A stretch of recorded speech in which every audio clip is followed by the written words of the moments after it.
Moolakkarapatti down panchayat Kallathi. ஏற்கனவே வெளியே எத்தனை போர் போட்டிங்க? இது ஒரு போர். இது எத்தனை அடி ஆளுங்க? இது 200. தண்ணி எத்தனை வந்துச்சு? 90 அடியில் வந்துச்சு. 90 அடியில் வந்தால் நல்லா இருக்குமே சப்பில். இல்லை, பொதுவாக அந்த ஏரியாவில் 90 அடியில் வர்றது தண்ணி நல்லாயிருக்கும். அதெல்லாம் இருக்கும். இது ஓடிட்டு இருக்கு. கம்ப்ரஸர் ஓடுது. கம்ப்ரஸர் தான் ஓடுது. ஆனால் கோடையில் வழியே வந்து தண்ணி விளைஞ்சி, ஆனால் சப்பில் ஓடக்கூடிய அளவுக்கு தண்ணி இல்லை. சப்பு போட்டு பார்க்க டெஸ்ட் பண்ணலாம். அதுக்கப்புறம் கம்பல்சரி கம்பல்சரி தான் ஓடிட்டு இருக்கு. இல்லை, போர்வெல் போடும்போது என்ன சீசன்? கோடைக்காலமா மழைக்காலமா? கோடைக்காலம். அப்போ போர்வெல் போடும்போது எவ்வளோ தண்ணி வெளியே வந்துச்சு? தண்ணி ஒரு கைப்பிட அளவுக்கு கொஞ்சம் தான் வந்துச்சு. இப்போ அவருக்கு நம்ம கலக்கில் அவருக்கு ஒரு ஆளுக்கு பார்த்து கொடுக்கணும். அந்த அளவுக்கு தண்ணி வரும். ஒரே போட முடியாத அளவுக்கு தண்ணி, நிறைய தண்ணி, இறக்குறைய 4 இன்ச்சு தண்ணி. 85 அடி தான். 85 அடியில் ஆரம்பிச்சது போர் போட முடியாத அளவுக்கு தண்ணி. ஏன்னா ஃபுல் டெப்த்துக்கும் அவர் பைப் வரைக்கும் தான் இப்போ ஓடிட்டு 90 அடி வரைக்கும் அவுட்டே வச்சு. அதனால் இது உங்களுக்கு 90 வந்தது நிறைய வந்திருக்கணும். ஏதோ குறைஞ்சி வந்துருக்கு. இப்போ தெரியும் அது அதனுடைய தன்மை என்னங்கிறது இப்போ தெரியும். சரி, அடுத்து போர் இன்னொரு போர். சரி, அதில் ஒரு போர் அது தூத்துட்டோம் நாங்கள். சொல்லிட்டீங்களா? புளிய மரத்துக்கிட்ட போட்டோம். அது ஒரு 150 போட்டது 150 அடி தான். சின்ன போர் வச்சு தான் போட்டோம். சின்ன வண்டி வச்சு. தண்ணி வந்துச்சா? தண்ணி வரல. அது ஈரமாக தான் போச்சானா? ஈரமாக தான். எத்தனை அடி? 60 அடி 20 அடி. அவன் 80 அடி 60 அடி ஈரம் வந்துருக்கு. அதெல்லாம் ஈரம் வந்துச்சு. லைட் ஈரம் தான். நாங்கள் புது அனுபவம். அந்த டைமில் 10-15 வருஷத்துக்கு நம்ம போர் போட்டு இந்த போரை தூக்கி அந்த இதில் போட்டு அதையும் ஓட விட்டோம். அப்படித்தானே? ஓட விட்டோம். ஆனால் தண்ணி ரொம்ப வரல. 2 மணி நேரம். இந்த 2 போர்களும் கம்ப்ரஸர் வச்சு ஓடுதோ? ஆமாம். இப்போ இப்போ அங்கே 400 அடி போர் போட்டுருவோம். சரி, 420 அடி கம்ப்ரஸரில் ஓடுதா? அது கம்ப்ரஸரில் தண்ணியே வரல. கழுவி தான் விட்டாங்க. சரி, அதில் இப்போ தண்ணி ஓரளவுக்கு கொஞ்சம் வந்துக்கிட்டு இருக்கு. மொத்தம் 3 போர் போட்டு இருந்தாலும் தண்ணி நிற்கல. இப்போ 4வது அங்கே ஒரு போர், அங்கே ஒரு போர் போட்டுருக்கோம். ஓ, அங்கேயும் ஒரு போட்டு இல்லை. மொத்தம் எத்தனை போர் தான் போட்டிருக்கீங்க?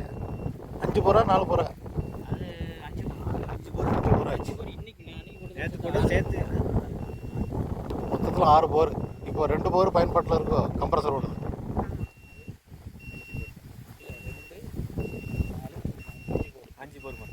5 போரில் 2 போர் இப்போ பயன்பாட்டில் இருக்குது. சரி, இது நான் ஆரம்பத்தில் சொன்ன மாதிரி சில இது விஷயம் சொன்னோம்ல, மேற்கு கிழக்கு இங்கே நீரோட்டம் நல்லா தெரிஞ்சுக்காங்க. இது அடிப்படையான விஷயம். நீங்கள் கண்டிப்பாக விவசாயிகள் தெரிஞ்சுருக்கணும். ஒரு இடத்துல போர் போட்டு தண்ணி இல்லைன்னா அதுக்கு மேற்கே கிழக்கே போர் போடாமல் வடக்கு தெற்க நீங்கள் முயற்சி பண்ணி பார்க்கலாம். இல்லை, இந்த டெக்னாலஜியை வச்சு நீங்கள் உங்கள் இடத்துடைய வடக்கு தெற்கு நோக்கி ஒவ்வொரு 40 மீட்டர் ஒவ்வொரு ஸ்கேர் பார்த்துட்டீங்க. உங்கள் இடம் ஃபுல்லாக தண்ணி இருக்கா இல்லையான்னு தெரிஞ்சிடும். என்ன தகுதி இங்கே நிலத்தடி நீர் வளம் என்ன அளவில் தான் இருக்குது இல்லைங்கிறது தெரியும். ஆனால் நீங்கள் அதை யாரும் செய்ய மாட்டீங்க. எல்லாம் 6 போர் 10 போர். நீங்கள் 6 போரோட தான் போட்டீங்க. லைனாக தான் போட்டுருக்கோம். போட்டு ஒன்றுக்கு மேலே போட்டுருக்கா. வடக்கத்துக்கே தான் போட்டு பார்த்துருக்கீங்க. கிழக்கு மேற்க போடல. கிழக்கு பக்கம். Very good. சரி, அது ஒரு நல்ல விஷயம் தான். ஒன்றுக்கு மேற்கு கிழக்கு போடவே ஒரு போர் அங்கே போட்டுருக்கோம். அந்த வண்டி போய் பாருங்க, அங்கே அதை தாண்டி அடுத்தப்பல அங்கே போட்டிருக்கோம். சரி, நீரோட்ட கூடிங்க மேற்க கிழக்க தான். அது மைண்டில் வச்சுக்காங்க. சரி, இந்த 6 போரோட போட்டு நிப்பாட்டிட்டே அதுக்கு விஞ்ஞான முறை நிலத்தடி நீர் ஆய்வு பண்ணணும்னு என்ன பொறுத்திருக்கு. காரணம் அவர் களத்தில் போட்டு நிறைய போட்டதை எங்களுக்கு செல்லில் வந்துச்சு. என்னுடைய யூடியூப் சேனலில் பார்த்துருக்கீங்க. விஞ்ஞானம் எவ்வளவோ வளர்ந்துட்டு இன்னும் நீங்கள் தேங்காய் கம்பெனி சுற்றிட்டு அலையதெல்லாம் அர்த்தம் இல்லை. இதெல்லாம் தேங்காய் வச்சு பார்த்தா அதுக்கு நீங்களே போடுங்க. அதுக்கு இதுக்கு ஒன்றும் வித்தியாசம் இல்லை. எங்கள் இந்த மீட்ரு வச்சு பார்க்குறதுலே தவறு நடக்குங்க.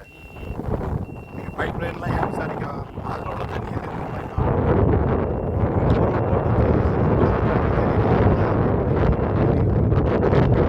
போட்டு மூடி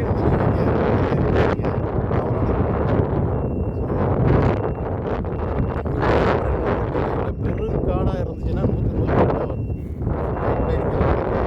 இப்படி போர்வெல் போட்டு மூடி இருப்பீங்க. தவறான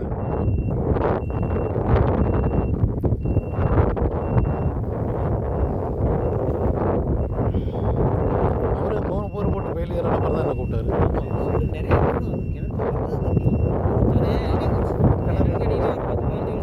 தண்ணி ஒரு கிணத்துல அசரவே அசரவே. ஆமாம், தண்ணி கடைசியில் கிணத்து காஞ்சி போச்சு. அதுக்கப்புறம்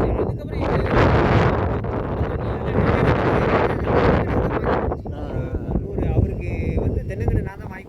சரி, அதில் கொஞ்சம் தானே இருக்குது தென்னங்கன்னு. ஆமாம், அது பாய் போட்டார். தண்ணி பாயலன்னு இவ்வளோத்துக்கும் அந்த தோட்டம் இவ்வளோத்துக்குள்ள இருக்குது. குளத்துக்கு கரையை ஒட்டி தான் நிறைய வண்டி இருக்கு. இந்த கரை தான் அந்த கரை தெரியல, அதுக்கு அந்த கரெக்டாக முதல் ஸ்கேன்லேயே அவருக்கு பாயிண்ட் அமைஞ்சது. மறுபடியும் எக்ஸ்ட்ரா 2 ஸ்கேனு அந்த கம்பு சுற்றி வச்சுருந்தாங்க அடையாளம், அதில் இருக்கா இல்லையான்னு பார்த்தோம். அதில் ஒன்றும் இல்லை. இப்போ இதிலே போட்டு பாருங்கள், 100 அடிக்குள்ள தண்ணி வருதுன்னு 85 கரெக்டாக ஆகிடுச்சு. தண்ணி வந்தால் விவசாயம் தான் நிறைய வரணும். முடிய போகுது. டியூப்ல பாறை இருக்குல்ல, இங்கே என்ன கிழமையில இருக்குன்னு சொல்லி நான் கற்பனையை பண்ணியே சொல்கிறேன். இந்த சுற்றி உள்ள பாறையை ஃபுல்லாக ஆராய்ச்சி பண்ணி 40 வருஷம் அனுபவம் எனக்கு. சரியா, 86 ஆண்டில் இருந்தேன், இப்போ வரைக்கும் பார்த்துட்ருக்கேன். 84 எம்எஸ்சி ஜியாலஜி முடித்தேன்.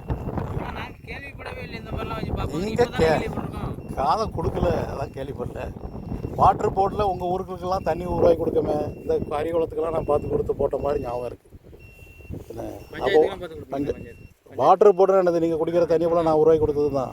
போர்வெல்லோ கிணறோ அல்லது ஆத்தண்ணி, அது உருவாக்கி கொடுக்க தான் எனக்கு வேலை. அதில் கவனம் போகல. உங்களுக்கு தேங்காய் கம்புலேயே நாட்டம், தட்டுங்கள் திறக்கப்படுங்க மாதிரி. நீங்கள் அதை பற்றி விசாரித்தா தானே உங்களுக்கு தெரிய வரும். ஸோ முதல் ஸ்கேனு ரிப்போர்ட்டை பார்த்தீங்க, என்ன சொல்லுங்கன்னு தெரிஞ்சுட்டு தண்ணி வர ரிப்போர்ட்னா எப்படி இருக்குன்னு சொல்லிட்டேன். இந்த ஏரியாவில் மேற்க கிழக்கத்தான் பாறை அமைப்பு, நீரோட்டம் தான்.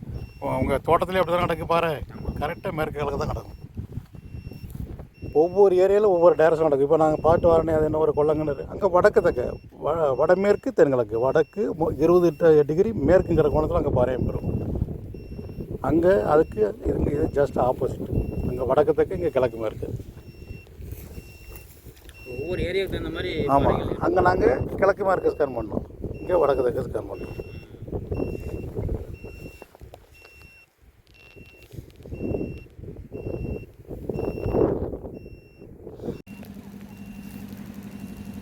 ஸோ அந்த கிணத்துலேயும் அவ்வளோ தண்ணி உருவாக்கி கொடுத்தேன், சைடு போர்லேயும் தண்ணி. அவருக்கு அதிர்ஷ்டங்கிறத விட அவர் விஞ்ஞானத்தை நம்பினார், அதனால் அவருக்கு அவ்வளோ தண்ணி. முதல்ல 12 போர் ஃபெயிலியர்னா அந்த இடத்த விற்றுட்டு போகணுன்னு தான் நினச்சார். அவர் இவரை மாதிரி தான் இருப்பார், இவரோட கொஞ்சம் சார். தண்ணியை உருவாக்கின பிறகு விற்க முடியாதுன்ட்டார். அவ்வளோ தண்ணி உருவாக்கின பிறகு யார் விற்பா?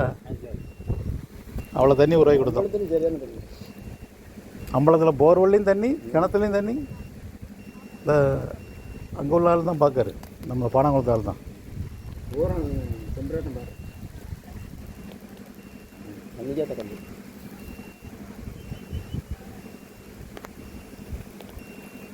ஸோ நம்ம கிணத்துக்கு இங்கிட்டு இது 3வது ஸ்கேன் நடந்துகிட்ருக்கு. இது வந்து 400 அடி ஆழம் தான் ஸ்கேன் நடந்துகிட்ருக்கு. முதல் 2 ஸ்கேனுமே நம்ம விவசாயத்துக்கு தேவையான அளவு தண்ணி இல்லை. அந்த அம்பலத்தில் உள்ள தண்ணி, பானாங்குளத்தில் உள்ள தண்ணிக்கு அதுக்குங்கெல்லாம் போக வேண்டாம், இவருக்கு கிடைச்ச தண்ணி உங்களுக்கு கிடைச்சா போதும். ஆனால் அவர் சாரம் நேராக கிழக்கு நோக்கி போயிடும். அவருக்கு எங்கே போர் போட்டோன்னா அதுக்கு நேராக கிழக்கு தான், அதில் ஒன்றும் மாற்றம் கிடையாது. அது வளைஞ்சு இங்கெல்லாம் வராது.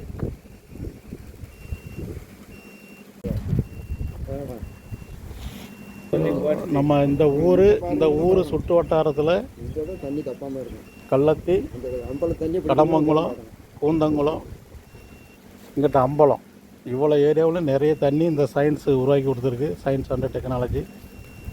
இந்த ஏரியா பாறை ஃபுல்லாக மேற்கு கிழக்கு தான். இந்த ஸ்கேன் முடியுது.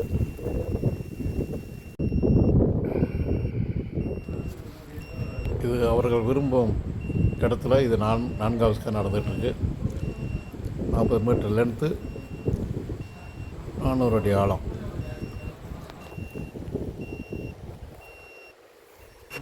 மூன்றாவது ஸ்கேன்லேயும் போர்வெல் பாயிண்ட் எதுவும் அமையலை.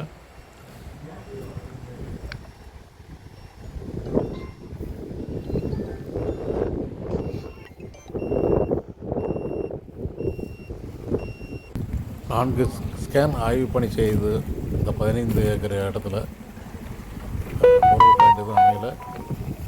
அவங்க ஏற்கனவே பல போர்வெல் போட்டு ஃபெயிலியரான இடம் இது. இது கடைசி அவங்க வீட்டு மன பகுதியில் இந்த 5வது ஸ்கேன் நடக்குது. இது தோட்டத்துலேருந்து ஏறக்குறைய ஒரு 3 கிலோமீட்டர் தள்ளி இருக்குது.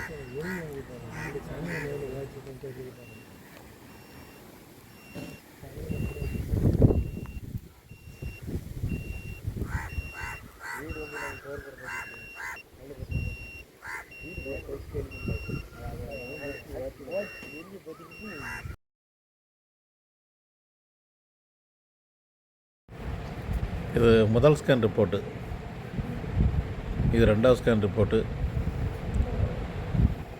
மூணாவது ஸ்கேன், இது மூணாவது ஸ்கேன் ரிப்போர்ட். எதுவுமே போர்வெலுக்கு உண்டான பாயிண்ட் கிடையாது. இது ஒரு கம்ப்ரஸருக்கு ஓடக்கூடிய வாய்ப்புள்ள இடம். மொத்தம் 5 ஸ்கேன்.